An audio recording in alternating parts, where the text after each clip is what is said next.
नमस्कार. आज आपण करणार आहोत रक्षाबंधनसाठी पौष्टिक गोड पदार्थ ज्यात गूळ साखर अजिबात नाहीये आणि भरपूर प्रमाणात हेल्थ बेनिफिट्स आहेत. तर आपल्या भावा बहिणींना पौष्टिक खायला घालूयात. तर त्यासाठी लागणारे साहित्य आणि प्रमाण सगळं डिस्क्रिप्शन बॉक्समध्ये दिलेले आहे. सर्वात आधी खजुराच्या बिया काढून 10 ते 15 मिनिटं गरम पाण्यात भिजवून ठेवायचे. मग क्रॅनबेरी, ब्लूबेरी, काळ्या मनुका साध्या असतील तर त्याही चालतील, बारीक चिरून घ्यायच्या. मग एका पॅनमध्ये पाव कप बदाम, पाव कप काजू, पाव कप हेझलनट आणि मुठभर अक्रोड घालून गुलाबी रंगावर भाजून घ्यायचे. 5-6 मिनिटं मंद आचेवर भाजून घेऊन थंड करायला ठेवायचे. भिजवून ठेवलेल्या खजुरातले पाणी काढून टाकायचे आणि किचन टॉवेलने अलगद कोरडे करून घ्यायचे. भिजवलेले खजूर पल्स मोडवर वाटून घ्यायचे. असा लगदा तयार होईल. त्याच मिक्सरच्या भांड्यात सगळे ड्रायफ्रूट्स घालायचे आणि जाडसर दळून घ्यायचे. बारीक पावडर करायची नाही. आता एका प्लेटमध्ये वाटलेला खजूर काढून घ्यायचा.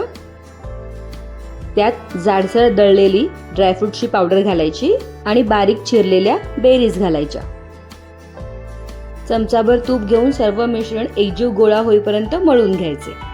लाडू वळण्यासाठी मिश्रण तयार आहे. इथे ड्रायफ्रुट्स लाडू तयार. तुम्ही जर माझ्या चॅनलवरती नवीन असाल तर लाईक, शेअर आणि सबस्क्राईब करायला विसरू नका. त्याचबरोबर कमेंटही करा. छोटे छोटे गोळे करून मोल्डमध्ये स्टफ करून फ्लॅट करून घ्यायचे. अशा प्रकारे स्टफ करून झाले की हा मोल्ड फ्रीजमध्ये 10 ते 15 मिनिटं सेट करायला ठेवायचा. त्यानंतर डार्क चॉकलेट डबल बॉईल मेथडने मेल्ट करून घ्यायचे. कंटिन्युअसली ढवळून ते टेम्पर करून घ्यायचे, म्हणजे त्याला एक प्रकारची शाईन येते. फ्रीजमधला मोल्ड काढून घ्यायचा आणि प्रत्येक कॅव्हिटीमध्ये थोडे थोडे डार्क चॉकलेट घालायचे आणि राईस क्रंच आणि पिस्त्याच्या कापनी सजवायचे.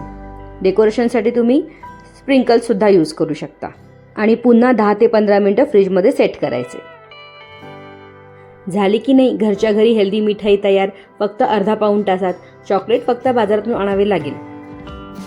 आणि हो, आवडत असल्यास चॉकलेट मेल्ट करताना त्यात चिमूटभर कॉफी घाला, जी घरी अवेलेबल असेल ती. त्यामुळे चॉकलेटचा फ्लेवर आणखीन एनहान्स होईल.